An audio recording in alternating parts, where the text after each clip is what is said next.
밤마다 시시때때로 성경 말씀 읽으며 주의 뜻을 따라 살려 합니다.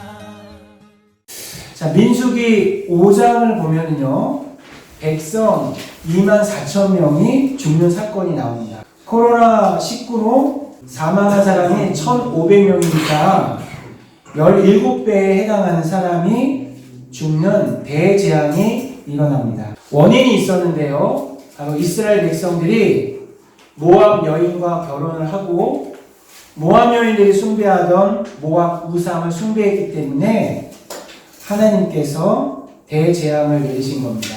하나님의 백성은 원래 이방 여인들과 결혼하지 못하도록 또 우상을 숭배하지 못하도록 시내산에서 이미 하나님과 언약을 맺었었습니다. 마치 출애굽 비행기가 비행하던 중에 그 안에서 승객이었던 이스라엘 백성들이 정확하게 말하면 24,000명이 기장의 안내방송을 무시한 채 난동을 부린 사건이라고 할 수가 있습니다. 쫓겨난 거죠. 난동을 부리다. 우리도 예수님을 통해서 하나님과 새 언약을 맺은 하나님의 백성입니다. 우리는 새 하늘과 새 땅으로 가는 비행기에 지금 타고 있습니다. 그렇다면 두렵고 떨리는 마음으로 기장 되신 하나님의 안내 방송을 잘 듣고 순종을 해야 되겠죠? 아멘.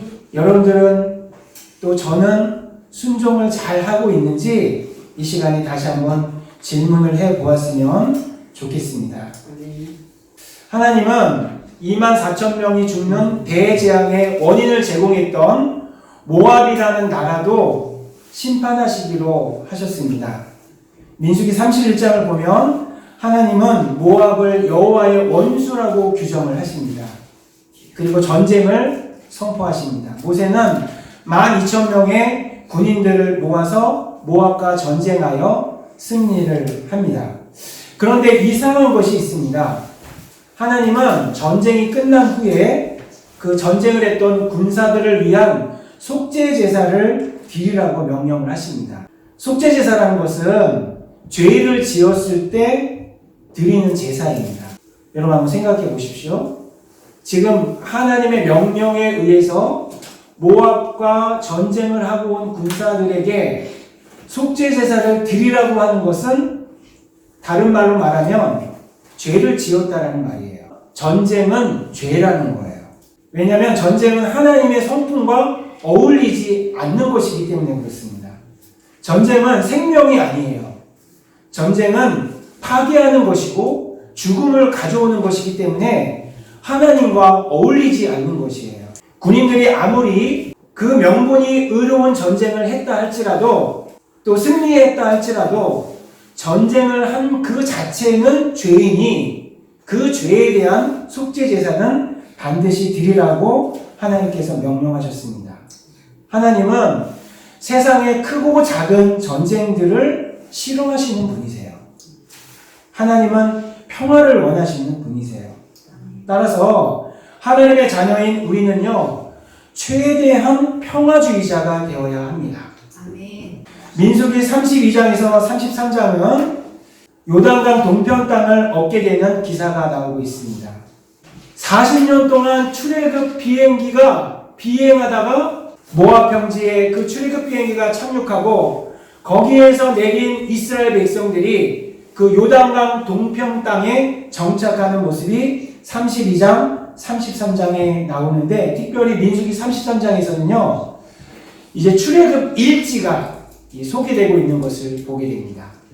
저 이집트 라암셋에서 출발하여 비행기가 이륙하여서 출애굽 비행기가 40년 동안 어디를 돌다가 모압 평지에 착륙했던 그 중요한 일지를 33장에 기록하면서 우리에게 귀한 교훈을 주고 있는데요. 반드시 끝이 있다라는 교훈을 우리에게 주고 있습니다. 아멘. 출애굽의 여정도 시작이 있고 끝이 있었듯이 저와 여러분의 구원의 여정도 반드시 끝이 있다라는 것을 이 민수기 32, 33장을 통해서 우리에게 알려주고 있는 것입니다. 하나님께서 오래전에 약속하셨던 가나안 땅에 들어가게 될 것이라는 그 약속이 현실이 된 것처럼 성경이 약속하는 새하늘과 새 땅도 저와 여러분의 눈앞에 현실이 되는 그 날이 오게 될 것을 저와 여러분은 확신하셔야 돼요. 새하늘과 새 땅이 현실이 될 것이라는 이 확실한 소망 속에서 저와 여러분의 이 땅의 인생 여정을 살아가는 거예요. 민수기 34장에서는요, 약속의 땅의 경계가 나오고요, 35장에서는요, 레위인의 성읍 48개를 정하고 그 중에 6개를 도피성으로 정합니다. 아버지에서 아들로 그 땅이 승계가 되는데요, 아니, 딸 부잣집은 어떻게 할 것인가? 36장에서 그 상속 문제를 다루고 있습니다. 민수기 34장에서 36장은 우리에게 주시는 메시지가 무엇이냐면 잘 간직하라는 거예요. 자자손손 대대로 이 하나님의 선물을 잘 누리고 간직할 것에 대해서 말씀해주고 있습니다. 여러분이 지금 가지고 있는 모든 것들이 다 하나님의 선물입니다. 아멘. 이 선물을 누리고 계십니까? 아멘. 이 선물을 잘 간직하고 계십니까? 아멘. 한번 돌아보시는 또 시간들이 되셨으면 좋겠습니다. 자, 이제 신명기로 넘어가도록 하겠습니다.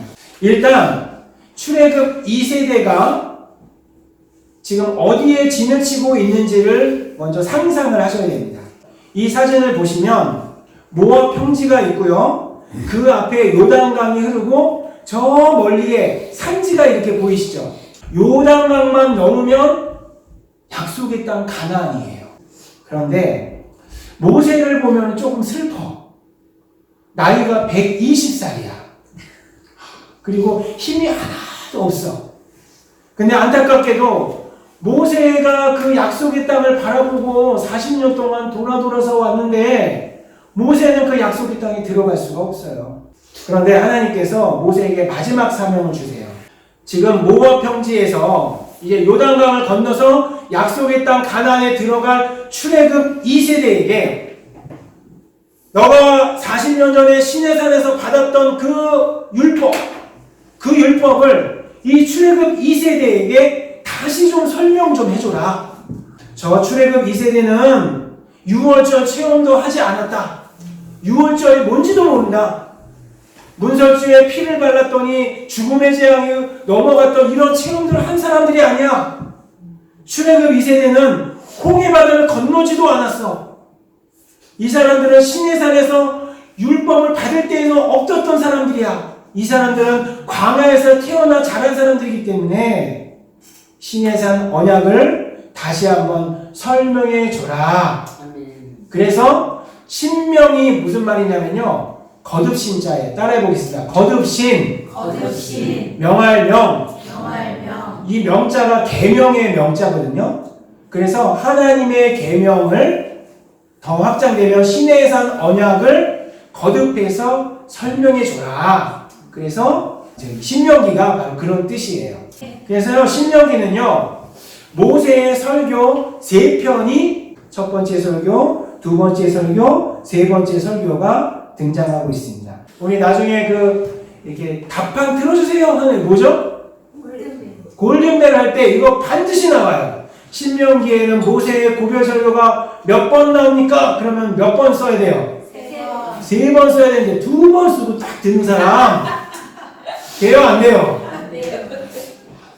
4번인 것 같은데 이거 찍으시면 안 돼. 자, 3번입니다. 3편에 모세의 고별 설교가 나오는데 내용은 거의 비슷해요. 순종하면 뭐 받는다? 불순종하면 뭐 받는다? 저주. 이거를요, 신명기에서 계속해서 강조를 해요. 반복을 해요. 왜 반복할까요? 내가 인생 살아보니 이것이 정말 중요한 거야. 모세도 120년 동안 살아보니 순종하면 뭐 받고? 축복받고, 불순종하면 뭐 받는다? 저주받는다는 것을 뼈저리게 느낀 거예요. 출애굽 1세대가 불순종해서 저주받았잖아요.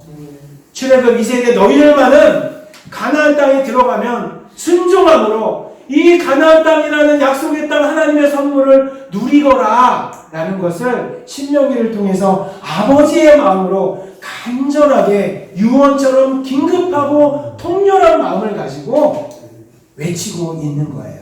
아멘. 반복 기법을 신명기는 사용하고 있는 거예요. 구약 성경에서는요 350번을 인용을 했고요. 신약 성경에서는 190번이나 인용된 성경이 바로 신명기예요. 예수님도요 사탄아 물러가라 할 때 성경에 기록되었을 때 하면서 3번을 사탄을 물리칠 때 말씀을 사용하시거든요. 근데 이때 사용하셨던 말씀도 신명기다. 이것도 중간고사에 나온다 안 나온다? 나온다. 그래서 여러분 신명기가 굉장히 중요한 말씀이다. 보석과 같은 말씀이 굉장히 많이 숨겨져 있어요. 그래서 신명기를 여러분 읽어나갈 때 꼼꼼히 읽으셔야 돼요. 어떻게 읽으라? 꼼꼼히 읽어라. 자, 신명기는 몇 편의 설교다? 3편의 설교가 있는데요. 첫 번째 설교에서는 과거 이야기를 해요. 두 번째 설교에서는 미래의 예언의 설교를 해요. 세 번째 설교에서는 후계자는 너 정말 하나님께 충성해야 된다라는 당부를 마지막으로 해요. 신명기 1장에서 3장은 첫 번째 설교니까 과거의 이야기가 나옵니다. 이스라엘 역사 중에서 가장 뼈 뻗던 부끄러운 역사 이야기를 해요. 정탐꾼을 보냈던 역사 이야기를 해요. 자, 민수기에도 이 역사가 나오고요. 신명기에도 이 역사가 나오는데 여러분 두 기사를 좀 비교해 보면서 읽으시면 더 재밌는데요. 신명기의 이 부끄러운 역사는요. 사람들의 행동에 초점을 맞춰져 있어요. 불신하고 거역하고 원망하고 낙심하고 두려워했던 민수기의 역사는 그냥 역사 그대로 시간 순서대로 쫙 배열이 되어 있다면 신명기의 역사는 모세가 사람들의 행동에 더 초점을 맞춰서 아주 상세하게 기록해놨어요. 뭐냐? 출애굽 1세대처럼 행동하지 말라는 거예요. 너희들은 출애굽 1세대처럼 그렇게 부끄럽고 치욕적인 역사를 반복하지 말라는 거예요. 우리가 이 신명기 1장에서 3장을 읽으면서 아이고 그러니까 못 들어갔지 이렇게 해야 돼요. 아니면 나도 그렇게 될 수가 있어 이렇게 해야 돼요. 네, 신명기 4장에서는요 과거의 역사가 또 우상숭배의 역사거든요. 금송아지 만들고 또 24,000명 죽었잖아요. 그렇죠? 이 24,000명이 죽는 대재앙을 겪었으니 너도 우상숭배 제발 하지 말고 하나님이 주시는 이 말씀 잘 준행하면서 그러면 그 땅을 얻게 될 것이다. 이렇게 설교를 하고요. 이제 신명기 5장부터는 두 번째 설교, 미래에 대한 설교를 하는데요. 특히 신명기 5장에서는요. 시내산에서 받았던 그 10계명을 신명기 5장에서 모세가 다시 말씀하세요. 자, 이것은 무슨 의미가 있을까요? 출애굽 2세대에게도 10계명을 다시 주시면서 시내산 언약이 파기됐던 것을 다시 갱신시켜 주신다라는 놀라운 의미가 신명기 5장에 담겨져 있는 거예요. 하나님이 먼저 파기되었던 시내산 언약을 다시 모압 언약으로 갱신시켜 주시는 은혜의 하나님을 신명기 5장을 읽으면서 우리는 발견하게 되는 거예요. 그러면서 우리는 예수 그리스도의 보혈의 능력으로 날마다 언약의 갱신을 경험한다. 이 은혜를 여러분이 기억하시면 좋겠습니다. 신명기 6장 하나님의 명령과 규례와 법도 딱딱하고 건조하고 제한적인 부정적인 이미지를 벗어나라고 말씀하세요. 이 말씀은요 하나님을 사랑하라는 거예요. 따라해보겠습니다. 하나님을 사랑하라. 그리고 모세오경, 토라, 율법도 하나님을 사랑하는 방법이니 너희들 이 말씀을 사랑함으로 하나님을 사랑하는 법을 알아서 하나님을 잘 사랑하자. 신명기 7장에서 11장은 다시 우상을 섬기지 말라라고 하는데 한 걸음 더 나아가서 너희들이 가나안 땅에 들어가면 우상 보이는 대로 다 파괴해버려라. 우상을 다 파괴하라는 이 말씀은 무엇으로 적용해야 되냐면 철저하게 내 마음속에서 하나님 사랑하는 것 외에 사랑하는 것을 두면 안 된다는 거예요. 아멘. 하나님께 온전히 충성하라는 거예요. 아멘. 그러면 하나님께서 책임져 주신다는 거예요. 아멘. 가나안 땅에 들어가면 우상을 완전히 파괴해버려라. 그래서 신명기 12장 18장에 보면 또 10계명을 주신 것을 이제 해설을 쫙 해나가는 모습을 보게 됩니다. 그래서 12장은 1, 2계명, 13, 14장은 3계명 이렇게 쭉 순서대로 더 자세히 10계명을 해설해주는 모세의 모습을 보게 됩니다. 모세가 왜 그렇게 했을까요? 하나님의 백성으로 잘 살기를 바라는 하나님의 마음이 있는 거예요. 그리고 잘 살아서 하나님이 주시는 복을 충만히 누렸으면 좋겠다는 거예요. 그게 하나님의 마음이에요.